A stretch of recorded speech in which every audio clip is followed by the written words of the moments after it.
Very warm welcome to all of my dear friends in my YouTube channel English flow. Friends, मैं आज आप सब के लिए वो कैप्स लेके आई हूँ क्योंकि बहुत इंपॉर्टेंट है।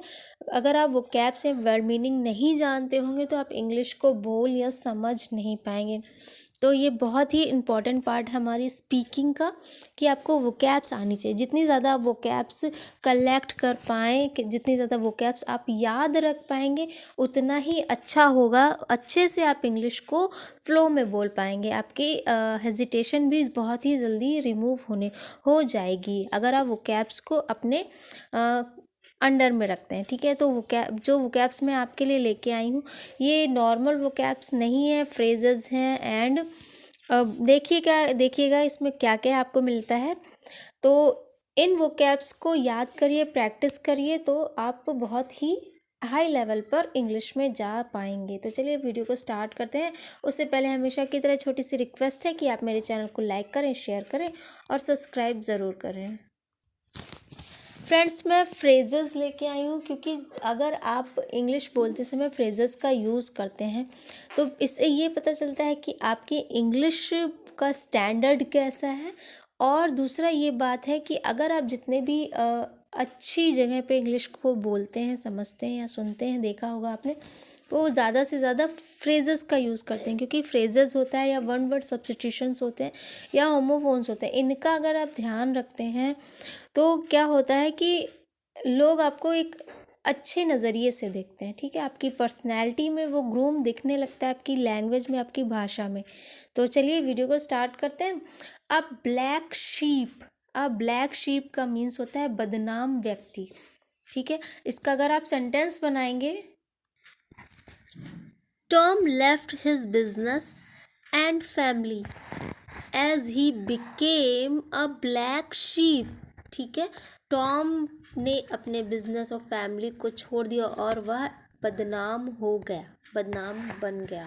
ठीक है, तो इसी तरीके से आप जब नॉर्मल लैंग्वेज में बोलेंगे कि वह बहुत बदनाम है तो आप ये कह सकते हैं he is a very black sheep man.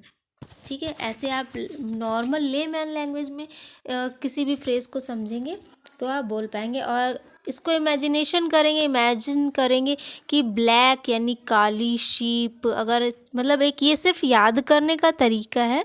अगर आप इस तरीके से याद करेंगे तो आपको ज़्यादा अच्छी कोई भी चीज़ है जिनको तो किसी भी चीज़ को याद करिए, कोई बहुत बड़ी वर्ड मीनिंग है तो उसको टुकड़ों में तोड़ लीजिए, पार्ट कर लीजिए उसको, तब वो आसानी से याद हो जाती है। और अगर कुछ ऐसा शब्द मिल जाता है तो जैसे कि ब्लैक शीप, मुझे काली भेड़ नहीं पसंद है, तो वो क्योंकि वो बहुत बदनाम है, तो इसका ऐसे मीनिंग याद हो गया।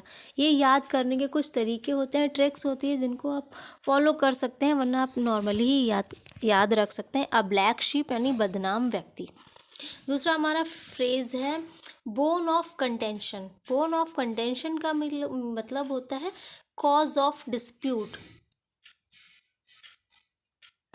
मतलब झगड़े की जड़। किसी चीज़ का जो झगड़ा है वो कहाँ से उठा है, वो झगड़े की जड़ क्या है। तो Kashmir is a bone of contention between India and Pakistan. जो कश्मीर है वो झगड़े की जड़ है इंडिया और पाकिस्तान के बीच। ठीक है, समझ में आया। अब बॉटल नेक होता है हिंड्रेंस यानी रुकावट, किसी चीज़ में रुकावट डालना, हिंड्रेंस डालना। यानी कि इसका एक अगर हम सेंटेंस बनाएंगे तो इस तरीके से बना सकते हैं, in spite of all the bottle neck he succeed in the end. Okay, उसने सारे मतलब जो रुकावट थी, हिंड्रेंस था, उनको पीछे छोड़ते हुए वो आगे मतलब सक्सेस की ओर लास्ट में आगे सक्सेस हो गया।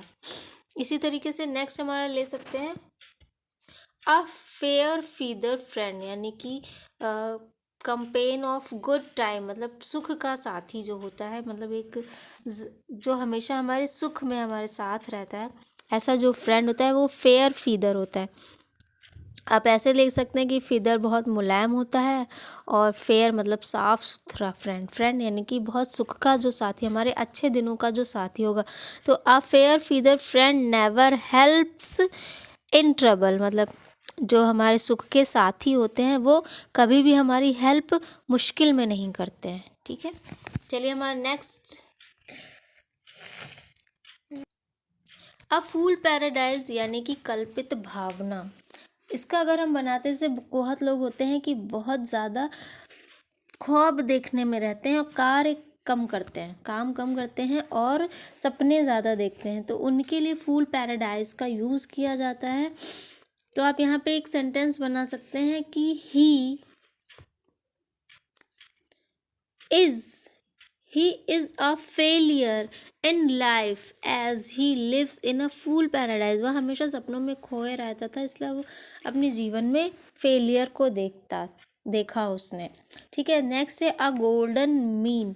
अ गोल्डन मीन है middle course between two extremes, यानी दो चीज़ों के मध्यम का मार्ग, बीच का रास्ता, मध्यम मार्ग। To adopt a golden mean मतलब बीच का रास्ता अडॉप्ट करना। Is necessary to succeed life, सफलता के लिए ज़रूरी है, सफलतापूर्वक जीवन जीने के लिए ज़रूरी है। अ गुड डील ऑफ मतलब large amount, she has saved a good deal of money for the marriage of her daughter. यहाँ पे अच्छा, यहाँ पे मुझे एक बात बताइए, अगर आप कहते हैं आई हैव लार्ज अमाउंट और यहाँ पे अगर आप कहते हैं I have good deal of, तो देखिए तो सुनने में कौन सा अच्छा लग रहा है। तो इसी तरीके से आप अपने वोकैब्स को बढ़ाइए और ज़्यादा से ज़्यादा चीज़ों को फ्रेजेस में या सब्स्टिट्यूशंस में। अ हेरक्युलेन टास्क यानी कि डेयरिंग डीड, साहसिक कार्य, किसी भी साहस भरे कार्य के लिए अ हेरक्युलेन टास्क का आप यूज़ करिए। इसका अगर सेंटेंस बना सकते हैं तो ये बनाइए, a soldier to climb the top of Mount Everest is a herculean task. ठीक है, चलिए नेक्स्ट हमारा देख लेते हैं। फ्रेंड्स, इतने आप फ्रेजेस अपने लाइफ में इसको बोलिए, समझिए, लिखिए, बार बार याद करिए। और इसके बाद हम देख लेते हैं कि कुछ होमोफोन्स होते हैं, यानी कि बोलने में वो वर्ड सेम होते हैं पर उनका प्रोनाउंसिएशन ये सेम होता है, पर क्या होता है कभी कभी उनकी स्पेलिंग चेंज होती है या कभी कभी उनका क्या होता है प्रोनाउंसिएशन चेंज होता है। तो कैसे, sorry not pronunciation, meaning change होता है या उनकी स्पेलिंग चेंज होती है या दोनों ही चेंज होते हैं, पर बोलने में वो एक ही जैसे लगते हैं। जैसे कि यहाँ पे एक्सीड और इसकी स्पेलिंग है ACEEDE, एक्सीड मीन्स सहमत होना, और दूसरी स्पेलिंग है EXCEED, एक्सीड। तो दोनों की स्पेलिंग चेंज है, मीनिंग चेंज है, पर प्रोनाउंसिएशन सेम है। तो यहाँ पे ये ध्यान रखना है। तो ऐसे आपको इंग्लिश में बहुत सारे वर्ड मिलेंगे जिनकी स्पेलिंग सेम होगी या स्पेलिंग डिफरेंट होगी, प्रोनाउंसिएशन डेफिनेटली सेम होगा और उनका मीनिंग अलग होगा। ठीक है, तो ये आपको देखना होगा, इसलिए वोकैब्स तैयार करना बहुत ज़रूरी होता है। इसलिए मैं आपके लिए वोकैब्स लेके आई हूँ और ये वोकैब्स आपको हमेशा मिलते रहेंगे।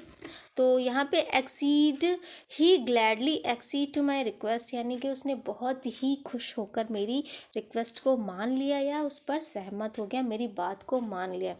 दूसरा है your expenses exceed your income, यानी कि तुम्हारे खर्चे तुम्हारे इनकम से ज़्यादा है या अधिक है। ठीक है, इसके बाद फ्रेंड्स आइए देख लेते हैं कुछ फ्रेजल वर्ड होते हैं, जैसे कॉल फॉर। तो अगर आप कॉल और फॉर का अलग अलग किसी वर्ड में यूज़ करते हैं तो वो डिफरेंट मीनिंग देता है, और एक साथ कॉल फॉर का इस्तेमाल करते हैं, प्रयोग करते हैं, यूज़ करते हैं तो उनका एक अलग मीनिंग होगा। तो यहाँ पे कॉल फॉर का मीनिंग है मांगना या डिमांड करना।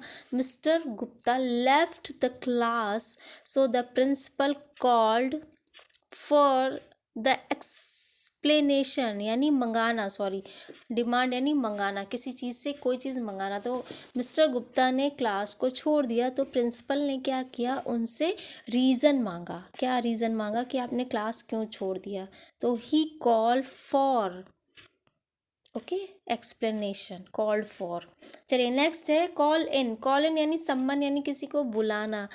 Please call in a doctor immediately as the condition of the patient is serious, यानी कि जल्दी से डॉक्टर को बुलाओ। यानी अगर आप कहते हैं प्लीज़ कॉल द डॉक्टर, अगर आप कॉल इन द डॉक्टर बोलेंगे तो ये ज़्यादा बेटर लगेगा, ज़्यादा, क्योंकि एक ये फ्रेज़ है।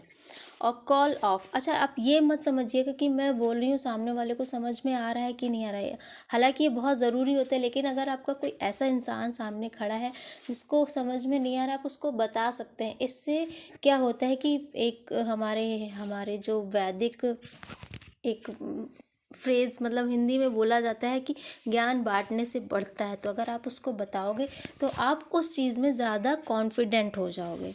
चलिए हमारा नेक्स्ट है कॉल ऑफ। कॉल ऑफ का मतलब होता है एंड, यानी किसी चीज़ को समाप्त कर देना। The workers called of their strike at the appeal of the minister. जो वर्कर ने क्या किया था, स्ट्राइक को समाप्त कर दिया, कॉल्ड ऑफ किया यानी समाप्त किया, मतलब मिनिस्टर की अपील पर उन्होंने स्ट्राइक को समाप्त कर दिया। नेक्स्ट हमारा कॉल ऑन। कॉल ऑन का मतलब होता है किसी से थोड़ी देर के लिए मिलने आना, यानी पे a brief visit. Yesterday my friend mister Gupta called on me, मतलब वो मेरे से बस थोड़ी देर के लिए मिलने आए थे, तो कॉल्ड मी यहाँ पे यूज़ कर सकते हैं आप कॉल ऑन का। तो कॉल अपॉन है नेक्स्ट। कॉल अपॉन का मतलब होता है किसी से निवेदन करना, बी आस्क्ड यानी से पूछना। He was called upon to discuss the problem of unemployment. उन्होंने डिस्कस करने के लिए निवेदन किया, किसके लिए, अनएम्प्लॉयमेंट की प्रॉब्लम पर डिस्कस करने के लिए निवेदन किया था। ओके, यानी निवेदन करना। तो ये आप फ्रेजल वर्ड ज़रूर अपनी इंग्लिश में इंक्लूड करिए। चलिए फ्रेंड, आज की वोकैब्स इतनी बहुत हो गई, पर आई होप कि आप बहुत सारा प्रैक्टिस करते होंगे, because practice makes a man perfect. Okay, तो प्रैक्टिस प्रैक्टिस प्रैक्टिस ये हमारा मूल मंत्र है। खूब सारा बोलिए, खूब सारा मेहनत करिए, और stay safe, stay healthy. Have a nice day, bye bye.